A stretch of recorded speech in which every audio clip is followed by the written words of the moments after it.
As housing prices soar and public services struggle to keep up, the pressing question arises: how many people need to face dire conditions before the government takes meaningful action? The debate surrounding housing and immigration in the UK under the current Labour government led by Keir Starmer is more than just political theatre or a backdrop for conservative critiques.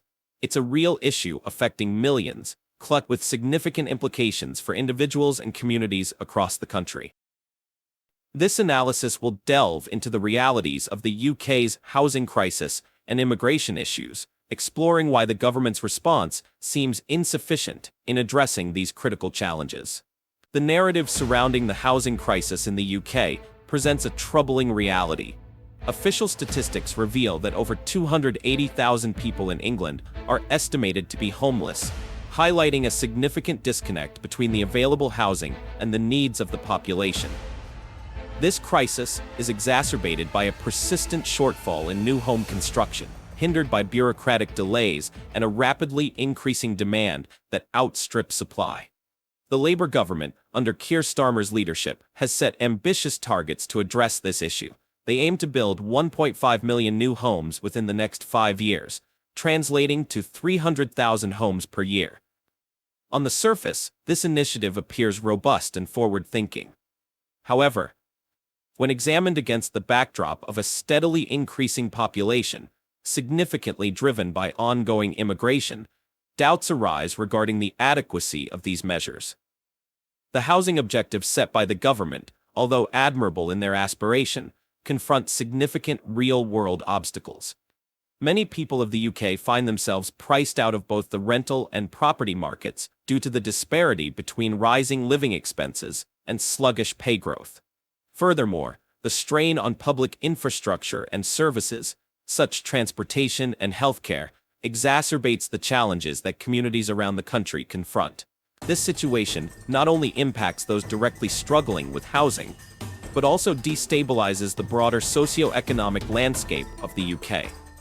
As we explore this issue further, it's essential to consider how Starmer's Labour government plans to reconcile these ambitious housing targets with the practicalities of execution.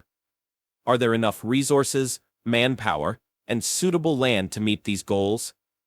How will the government navigate the complex landscape of local opposition, environmental concerns, and economic constraints? Nigel Farage has been particularly vocal in his criticism of the Labour government's handling of immigration and its impact on the UK's housing market. Farage argues that the influx of immigrants has exacerbated the housing crisis, pointing out that despite the government's promise to build 1.5 million new homes, this target falls short of addressing the actual demand.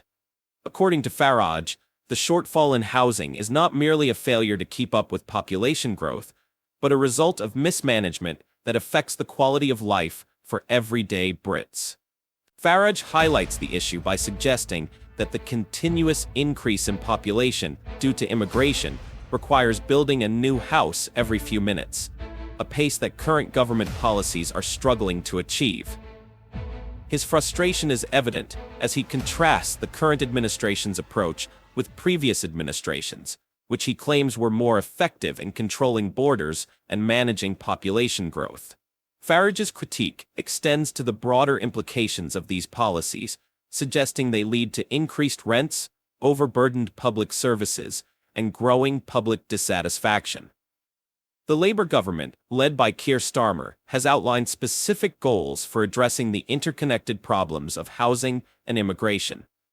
In an effort to address the severe housing scarcity and increase the number of first-time homebuyers who can afford to own a property, the government has promised to build 1.5 million new houses over the course of the next 5 years.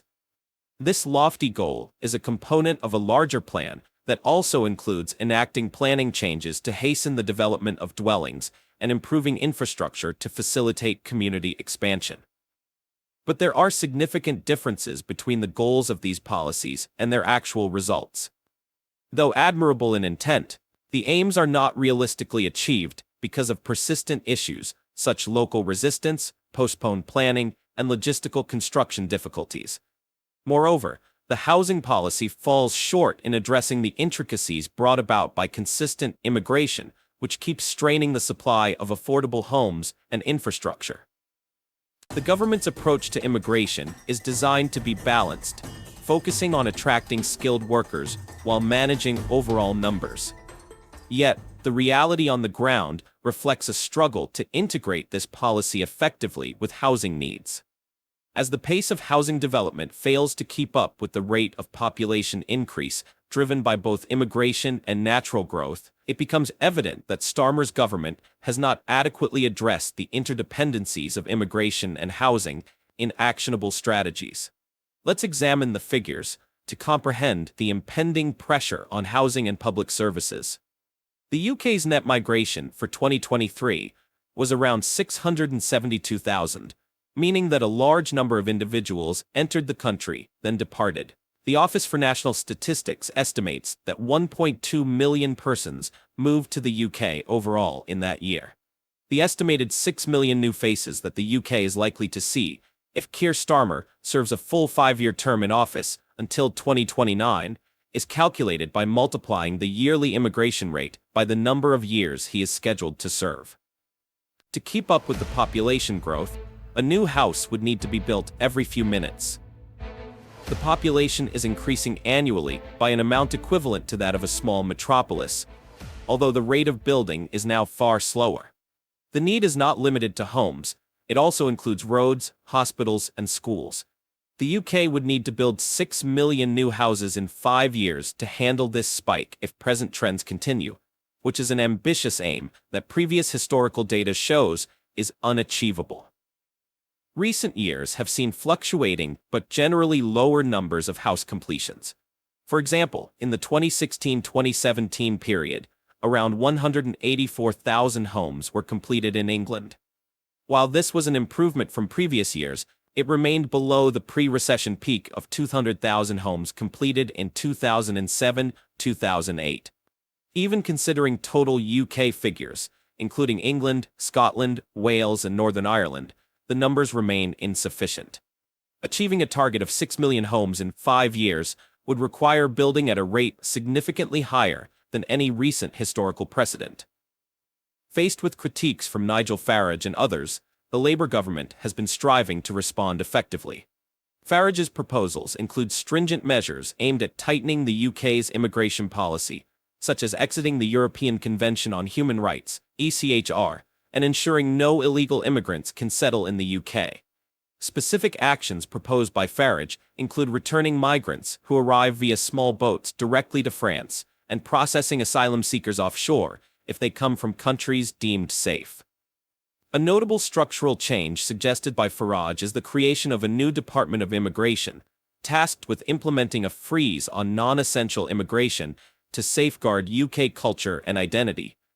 His plans also involve stripping UK citizenship from immigrants who commit crimes, though minor misdemeanors might be exempted. Furthermore, Farage's party proposes significant restrictions on international students, suggesting they should not be allowed to bring dependents to the UK, and that only graduates with critical skills should be permitted to remain. Additionally, Farage's party suggests increasing national insurance contributions to 20% for foreign workers, creating a financial disincentive for employers to hire from overseas unless absolutely necessary. This approach aims to ease the burden on public services by reducing the influx of immigrants. Keir Starmer might find merit in adapting aspects of Farage's strategy to create a more comprehensive immigration policy. This could involve prioritizing skills and sectors that genuinely benefit from immigration, thereby maintaining the UK's cultural and economic dynamism without overwhelming its infrastructure. The figures proposed by Farage underscore a deep-seated frustration among many Brits who view the clogged NHS systems and skyrocketing housing prices with growing concern. Farage's push for substantial tax cuts and economic overhauls, alongside immigration control, presents an interesting blend of fiscal and social reform. If Starmer were willing to adopt some of these strategies, it could potentially address some of the pressing issues. However, the effectiveness of such measures would depend on their implementation and the ability to balance economic benefits with societal impacts. The debate over housing and immigration in the UK is far from settled. As the country grapples with these complex issues, the effectiveness of government policies will be closely scrutinized. The ambitious targets set by the Labour government, coupled with Farage's proposed solutions, highlight the need for a balanced approach that addresses both immediate and long-term challenges. A major issue is the burden that growing populations, partly due to immigration, are placing on housing and public services. Future demand may be unmet if building continues at the current rate and immigration policies are not changed. The disparity that exists between aspirational goals and realistic expectations highlights the necessity for a more sophisticated and successful approach. The future of the UK's housing and immigration policies will depend on the government's ability to reconcile these complex issues. Whether the proposed measures will lead to meaningful change or remain as distant promises is yet to be seen. The ongoing debate highlights the critical importance of addressing these challenges in a way that balances economic needs with societal impacts. As we continue to explore these issues, it is essential to engage in thoughtful discussion and consider diverse perspectives. The complexity of the housing crisis and immigration issues demands a comprehensive approach that considers both immediate needs and long-term solutions. Your thoughts and opinions on these matters are valuable, and we encourage you to share them in the comments below. If you found this analysis meaningful, don't forget to like, subscribe, and hit the notification bell, because we will be back with more hot topics and deeper analysis on this issue.